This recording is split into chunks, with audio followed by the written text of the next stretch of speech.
voudrais d'abord remercier les organisateurs, surtout notre frère Lamine Sagna, et puis le grand frère qui nous a si bien accueillis depuis l'arrivée,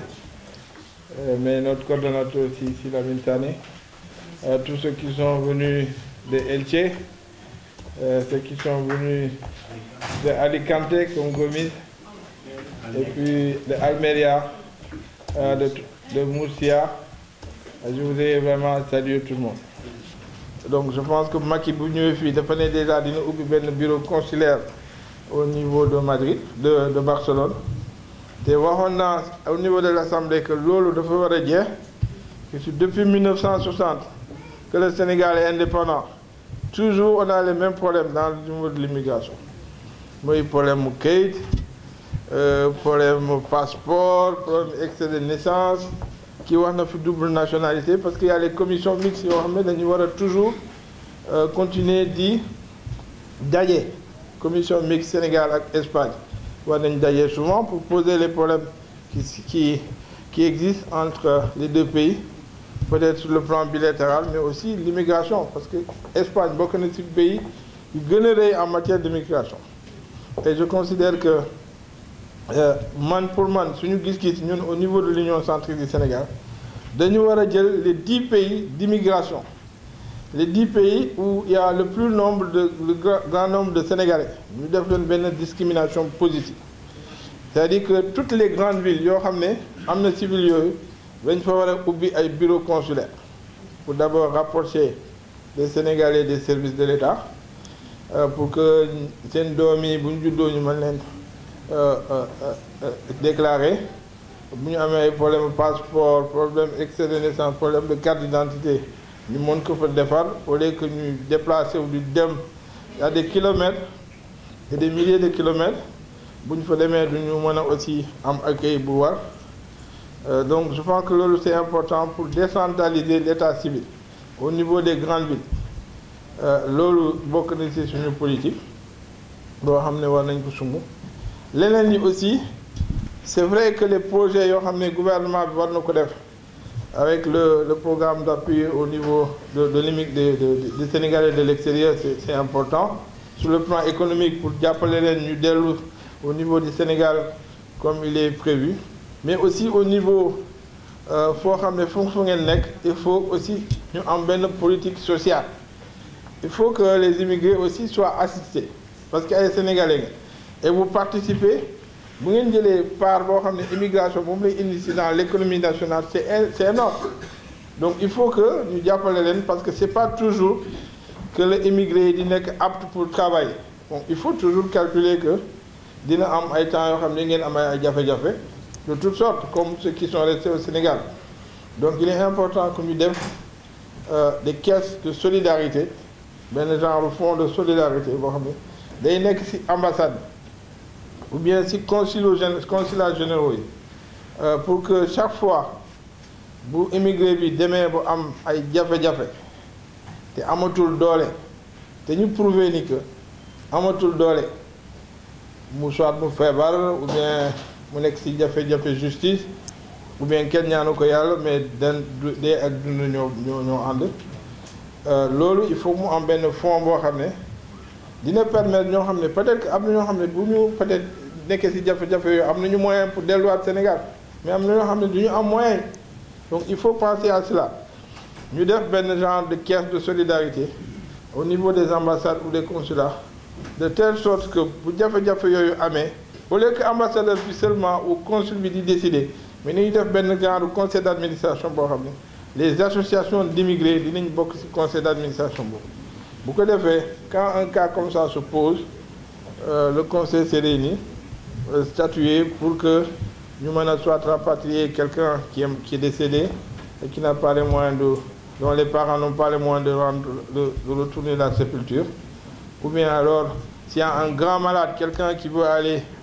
et qui n'a plus les chances de survivre bu delluwaat ba Sénégal ñu mën ko rapatrier ci loolu mu ñibbi, ou bien alors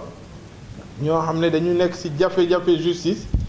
pour que aussi te mënuñu am peut-être les moyens de se payer un avocat mais si fonds boobu ñu mën leen ci jàppale. Je pense que loolu c'est très important ñun si suñu gis ci suñu programme loolu bokk na si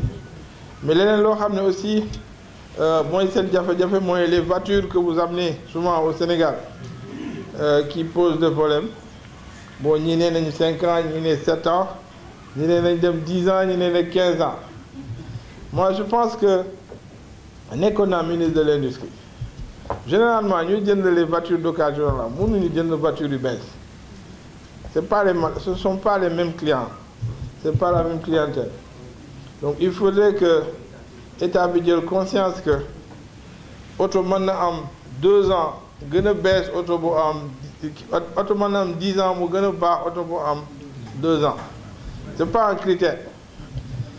bi je pense que c'est des critères techniques yoo xam ne nit ki oto bi mën na am 15 ans mais bu amee certificat de navigabilité c'est-à-dire que loo xam ne dafa ñu permettre que lii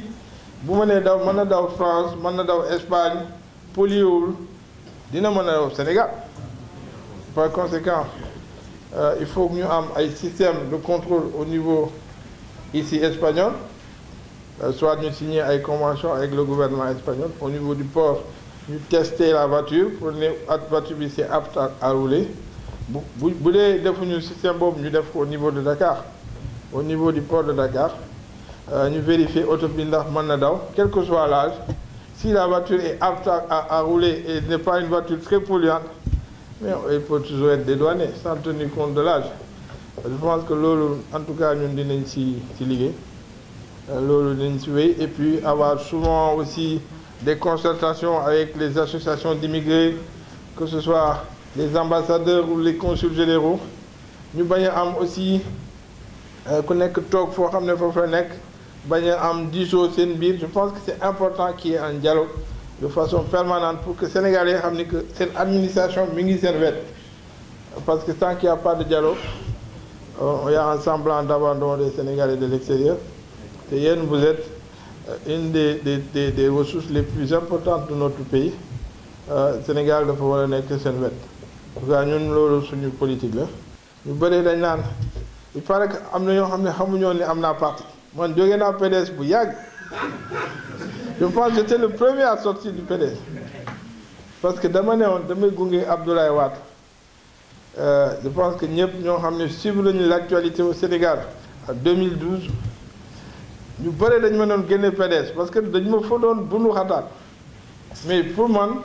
jógee PDS ci instant yooyu c'était trahir quelles que soient les circonstances Macky Sall quand il est venu man la njëkk talal loxo il n'était pas encore président parce qu'il m'a dit mais jógeel foofu parce que les gars sont en train Abdoulaye Wade est venu ici il t'a pas donné la parole donc il faut que nga ñëw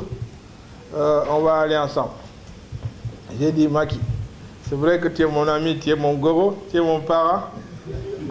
mais man Abdoulaye Wade du ma ko wor moom su ma waree te xayrul te wologuma ba léegi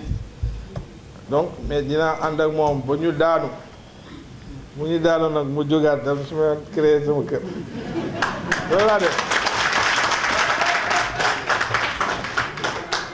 donc bu ñu daanoo laa wax ni naa ko wax ni que bàyyi naa PDS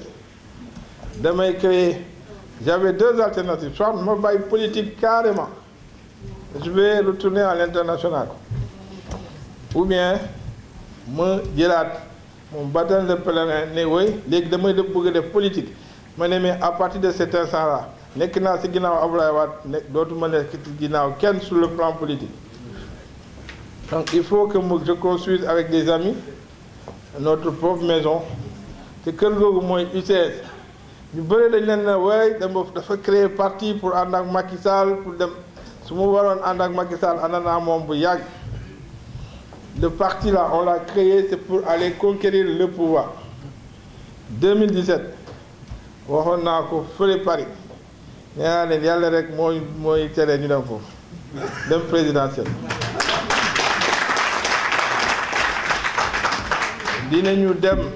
premier tour te premier tour bi moo am importance dinañu bëri ay candidats ñun suñu objectif mooy nekk 2e parce que boo nekkee deuxième ñeneen ñi yëpp dañ lay jàppale.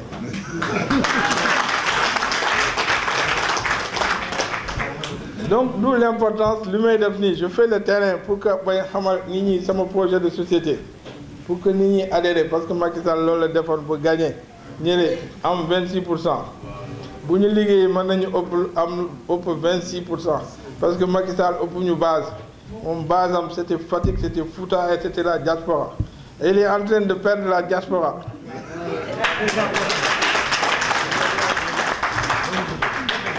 C'est ñun on a quand même une grande base qui fait 3 régions parce que nit ñi lañ fa de mais suñu base Ziguinchor la Sédhiou ak Kolda c'est ça va presque jusqu'à Vélingara jusqu'à au-delà te ñu ngi aussi créer yeneen base donc il faut continuer le travail yaatal mbir mi c'est wax xam ni affaire bi du affaire u Casamance rek léegi affaire du Sénégal la donc il faudrait que ñëpp jàpp si mais ku nekk am na mbër bu nekk am na fooy ngemboo pour dem bëre ji donc dégg naa Youssou Ndour ne lu mu am rek Médina la man aussi Casamance a am ñun ñëpp ñoo bokk Sénégal mais ku nekk d'abord dafa am benn famille boo jógee après nga am benn village ou benn ville mais balaa boobu sax am na quartier parce que il y a déjà les différences entre les quartiers après ça il y a les villes après il y a les départements après il y a la région après il y a le pays donc chacun am na foo xam ne foofu la jógee Sénégal ñun ñëpp a ko bokk mais il faut que nit ñi di bañ di wax waaye kii parti wu lii la ñi ku nekk boo jógee sa ay mbokk jàppale la bu la sa ay mbokk jàppalewul keneen mënu la jàppale parce que naan kii baaxul parce que ay mbokkam bëgguñu ko par conséquent moi je considère que c'est important que d'abord foo cosaanoo ñooñu ngëmboo jàpp la ñeneen ñi dinañu gën a en tout cas am cawarte pour ñoo jàppale la parce que gis nañu loo xam ne peut-être que moom nga relation yoo xam ne moom nga am sa ak say ay frères ak ay sœurs te aussi nit ki boo koy dëkk benn dëkk bu mag mais seetal d'abord lu mu def ci dëkk bu ndaw boo xam ne moom lañ ko dënkoon je pense qu'en termes de bilan en tant que maire nekk naa maire léegi 6 ans gis ngeen lu ma def Ziguinchor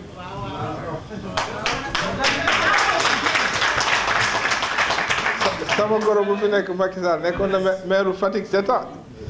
comparé leen Ziguinchor ak Fatick du benn